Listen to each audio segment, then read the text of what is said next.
Hey you guys, it's Peter, and welcome to my channel, Peterisms, where I tell stories of my life and just little things I've learned as I have grown into the person that I am today.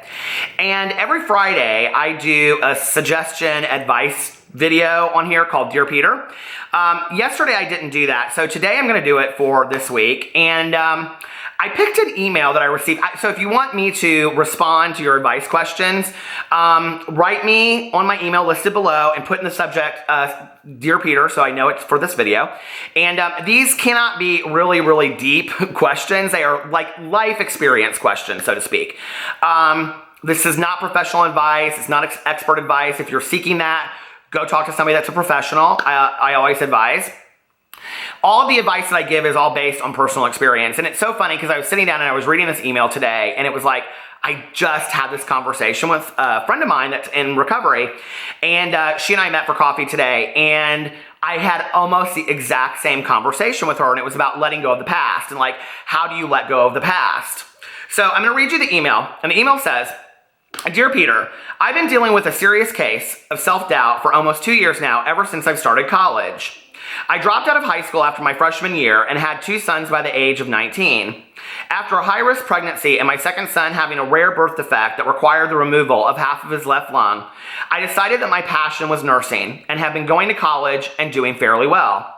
My grades are pretty good, but I can't help but feel that the nursing program won't want a high school dropout. It has caused tremendous guilt in my life knowing that I've done terrible things, and I can't help but feel that my children deserve better. It feels like regardless of how well I do, I still feel like I'm letting everyone down. How do you think I can let go of the past and accept who I am today? And I actually think this is just a phenomenal question. You know, and I'm just going to assume a couple things in this email, that you dropped out of high school when you were a freshman and then you went and got your, GED or online schooling or something, because I'm pretty sure you can't go to college without a high school degree. That being said, one of the reasons why I talk on my videos a lot about my poor academic experience in high school, I graduated with a 1.86. I barely graduated. I don't even know how I did, right? Was to show that I was a different person then than I am today. And I ended up, going into local school and not doing very well. And I got sober at 22 and a half, which was almost at the end of my college career. I only had like a year left to finish when I graduated. A year and a half, I think. And, my grades sucked. My grades were like a 2.1. And it was interesting because I started working in a treatment facility. I've talked a lot about this on here. And I knew that at some point I was going to have a master's degree to continue to move up in the chain, so to speak, and become a counselor and things like that. So I knew that I had to get some kind of master's degree in counseling or social work or whatever. And one of the reasons I picked social work was because it is a really mobile degree, which means that if you want to work in addiction, you can work in addiction. You can move over and work with the elderly. There's a lot of different options. You can go work in a community mental health center. There's a lot of different options. And, I thought, I'm never going to get into this program. The majority of these people are bachelor's degrees in social work, bachelor's degrees in psychology, great grades, things like that. And one of the reasons why I chose the master's degree in social work was that you did not have to have a GRE test for it. And like psychology, counseling, all that, you had to have a GRE. So I was like, okay, so at least I'm horrible at standardized testing. So I actually just talked about this in my vlog not too long ago. I sat down and we had to do this ridiculous essay, and it was like 20 pages, and it asked you like who your role model was and the things that affected you in your life and all that kind of stuff. And I thought to myself, this is all you have. Like, your grades suck. And this is one of the reasons why I talk a lot about your story, like telling your story and telling your truth, and that each of us have a story. Because, when I have shared my story with other people, no matter what part of that story it is, whether it's about me coming out and being gay, or being, having parents that got divorced, or being in recovery, or being an addict, or, writing a book, or whatever my story is, at least one person out there responds to me and says, thank you for sharing this. And so I know it's at least impacted one person. And when I, sat down with this essay, I was like, I've never had a social worker that, like, other than a counselor in a treatment program. I don't want to talk about being a counselor and, having to go to a treatment program because I was a drug addict, and, seeing counselors because I was gay. I mean, it was like, I didn't know how to do this essay without owning my truth. And so I talked to my sponsor about it, and my sponsor was like, you just need to be honest. Like, you need to be forthright and own your truth. And so I did. And I sat down and I wrote 20 pages of this essay, and I just laid it all out. I was like, you know, my parents were divorced when I was 8. I talked about my dad being my biggest role model in my life because, you know, when I was growing up, and I do consider my dad to some degree a social worker, even though he's a surgeon. You know, he was a hand reconstructionist, and we would go on like house calls on Sundays after church, and we would go over to somebody's house, you know, and it was obvious that they were very poor and they didn't have a lot of money, and we would go in there, you know, and my dad would say before we went in there, and there I was in my little shirt and tie, you know, and he would say, you're going to be very respectful and call them Mr. and Mrs. and whatever. And he would go in there and change the bandages on these people, and, you know, he would say, oh, this person can't work because he's been injured, and so he can't afford, you know, to pay for things right now like he used to. So he's really down on his luck, be very nice. And we would go in there, and these people would say, like, you know, like, oh, doctor, would you and your son like to stay for dinner? And he would say, absolutely, we would love to. Thank you so much for inviting us. And we would sit there and have dinner with these people. And what I learned over time was that my dad's ability to talk to people and to be thankful to them as well, and the experience that he learned in return from helping people, they helped him as well. And, you know, it wasn't just in what he did as a surgeon, it was in his ability to treat people and how he talked to them as human beings. And, you know, I learned that from my dad. I really did, you know, that each of us out there deserves to be talked to and treated like a human being, you know, and I'm not saying I'm perfect. I fall short of that a lot.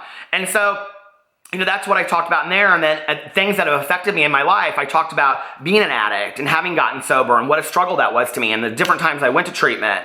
I talked about coming out and how there was this huge amount of shame associated with being gay because I had been bullied my entire life, and I was, you know, so afraid of that. But, you know, at the end of it, I like submitted this essay, and I'll never forget, like, I made a copy for myself. I went to like the Kinko's, you know, back in the day, made a copy for myself and made a copy for them, and I mailed it off. And I was scared, you know. For the first time in my life, I felt really vulnerable and really raw.